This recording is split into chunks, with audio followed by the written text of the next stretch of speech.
일본의 독도 침탈의 역사. 일본이 독도를 침탈하려고 시도한 것은 어제 오늘의 일이 아니다. 1407년으로 거슬러 올라간다. 왜구들이 시도 때도 없이 노력지를 1~3자 조선 정부는 개국 초부터 울릉도에 사는 사람들을 모두 육지로 대피시켰다. 1882년 고종 때까지 공도 정책을 쓴 것이다. 참으로 안타까운 일이었다. 그러자 이제는 왜구들이 아예 집단으로 울릉도에 상륙하려고 때를 쓸 때로부터 시작된다. 지금으로부터 따지면 장장 600여 년도 더 된다. 그로부터 200여 년이 지난 1618년 일본은 조선 정부 몰래 울릉도에 대한 도의 면허를 일본인들에게 발부하면서 또다시 침탈을 획책하였다. 이러한 도의 면허는 1661년에도 이어졌다. 그러나 1696년 1월 3년에 걸친 울릉도와 독도에 대한 영유권 논쟁은 끝이 났다. 일본 도쿠가와 막부 관백이 일본인의 도의 금지를 명령한 것이다. 따라서 두 번에 걸친 도의가 자연 취소되었다. 그리고 막부는 덧붙였다. 죽도를 조선으로부터 빼앗은 것은 아니니 돌려준다고는 말할 수 없다. 독도 분쟁의 시기를 이때로 치면 지금부터 300여 년 전의 일이다. 이로 미루어 보면 독도 문제는 이미 300년 전에 결론이 난 사안이다. 그럼에도 불구하고 쉬지 않고 일본은 독도를 노리고 있다가 1905년에 이르러서는 아예 심원의 현에 슬그머니 편입시키는 파렴치한 행위를 자행한 것이다.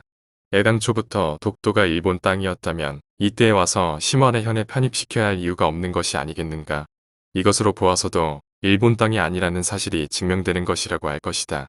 여하튼 초대 대통령인 이승만은 이를 보다 못해 6.25 전쟁 중인 1952년 1월 18일 인접해양에 대한 주권선언이라는 평화선을 선포하고 독도가 우리의 영토임을 분명히 하였다. 그러자 일본은 또다시 들고 일어나 독도 영유권을 주장하고 나섰다. 국내 학자는 물론이고 일본의 학자들까지도 독도가 역사적으로 한국의 고유 영토라는 자료는 있어도 일본의 고유 영토라고 하는 자료는 찾을 수가 없다고 하는 것이 정설이다. 여기에는 그럴 만한 이유가 있다. 일본에는 역사서라는 것이 태부족인데다가 있는 것도 미응이나 연대마저도 틀리는 것이 숱하게 있어 도저히 믿을 수 없다는 것이 양심 있는 일본학자들의 실토이다. 그러기에 독도가 일본의 고유 영토라고 주장하는 사람들은 일본 외무성 관료나 정치인들 뿐이라는 얘기도 일본의 전문 학자들은 공공연히 하는 것을 본다. 일본의 양심이라고 불리우는 시마네 현립대의 교수였던 나이토 세이추는 그의 생전에 일본 외무성의 독도 영유권 주장은 국민을 기만하는 것이라고 말하였다. 막부도 메이지 정부도 다케시마에 대해서는 영유를 주장한 적이 없다고 못 박으면서 양심을 속일 수 없어 말하는 것이라고 덧붙인 적이 있다. 그러나 문제는 이런 양심적인 학자들의 주장을 무시하고 일본 정부는 앞에서 말한 것처럼 계속해서 초등학생에 이르기까지 독도는 일본 땅인데 한국이 불법으로 점거하고 있는 것처럼 교육시키고 있고 일본 방위백서 역시 계속해서 독도는 일본 땅이라고 기록하고 있다. 1999년 일본과 맺은 제2차 한일 어업협정도 한국 정부의 무능의 결과물이라 하지 않을 수 없다. 일본은 이 협정에서 독도는 일본 영토임을 전제로 했고 한국은 당연히 우리 영토인데도 그러하지 못했다. 일본은 독도를 기점으로 이제를 선언했으나 한국은 울릉도를 기점으로 한 것부터가 여간 실수가 아니다. 그러하여 독도가 한일 공동관리수역에 포함된 것이다.